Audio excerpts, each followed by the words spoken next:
I've titled the session here, Expanding Capabilities in NFV, SDN, and Emerging Technology Categories. The reason being that the material that people will present will cover different aspects of what I like to think of as the stack that we're working with from a virtualization perspective. And so you'll see some information that's at a high level from a VNF point of view, and other information that's pertinent from an NFVI perspective, and still additional information that's relevant from a physical infrastructure perspective related to how it supports NFV and SDN use cases. So there are several different categories that are within the materials.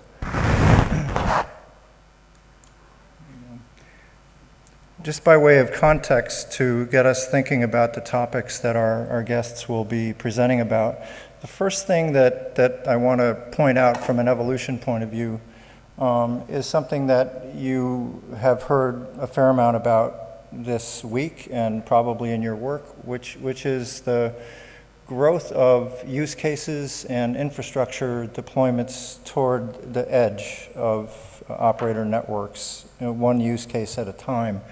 And up here, the way that I've chosen to illustrate that is simply by calling out new locations, new applications, and use cases, and also the kind of monetary dimension of what these things mean for an operator's business plan.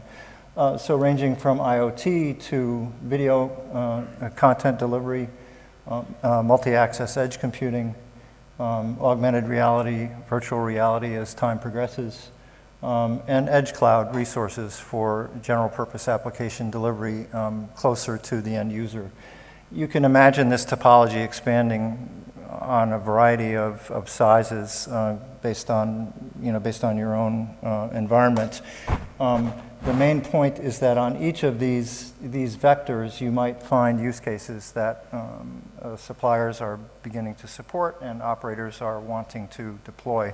Some of that information will be covered in our session today. Second aspect of evolution is another dimension that we've been hearing about, which is the increasing use of cloud-native infrastructures, cloud-native designs, in parallel with virtual machines in some cases, and in other cases on their own. And what's shown in this diagram is just a series of descriptions of, from an architectural point of view, what do the platforms actually contain when they are supporting first just virtual machines, second just containers, which of course have a much lower overhead as far as software infrastructure is concerned. And third, an illustration of a hybrid environment where you may have containers being deployed inside of virtual machines as a transition technique. Some operators are preferring that, and we'll explore that topic in some of our material here today. Next, just contextually, this is a little bit tricky to look at, but I'll just quickly decode it. You can see enterprise premises here on the left. This is sort of a topological representation. You can see operator infrastructure of various degrees of aggregation here, from radio towers to aggregation nodes and central offices and data centers that exist on a metro basis.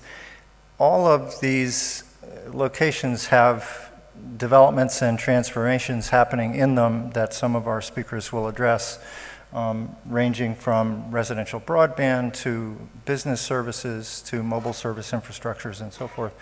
And each number represents a kind of deployment in which the density of infrastructure, the functionality of the software and such varies.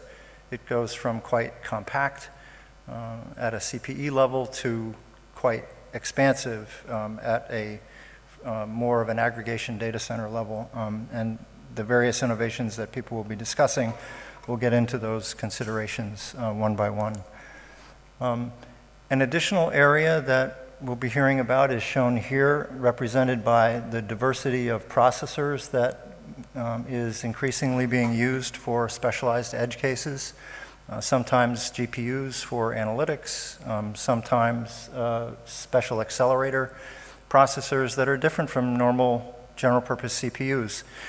So platform awareness becomes very important as part of the technology capability set as time goes on.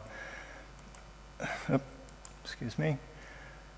An additional category that we'll hear about from one of our speakers has to do with the evolution of applications that an operator may have in a core, let's say an IMS application or an IoT application, that in its own logic is very aware of network slicing as we progress more and more towards 5G. And finally, one of our speakers will focus on the SDN case that has to do with increasing intelligence for being able to optimize network deployments at multiple layers and across multiple domains with multiple different kinds of elements. So you can see here there's a range of topics that we'll address during the course of the session, each one highlighting an aspect of the kinds of capabilities that I was just highlighting.